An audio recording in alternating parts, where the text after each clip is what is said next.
Hi guys, today we will talk about how to fix or how to solve the problem of full screen on the application of NFL. We go to settings. In this page we go to apps, default apps, app settings. In this page you will go down until you find NFL app. Here in this page of app info, you will click on first stop and you can click OK.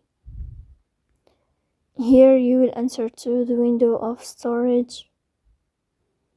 Then we click on clear cache, but pay attention, don't click clear data because that can delete your account.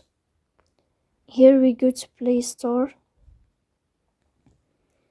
Then you can search about the application of NFL.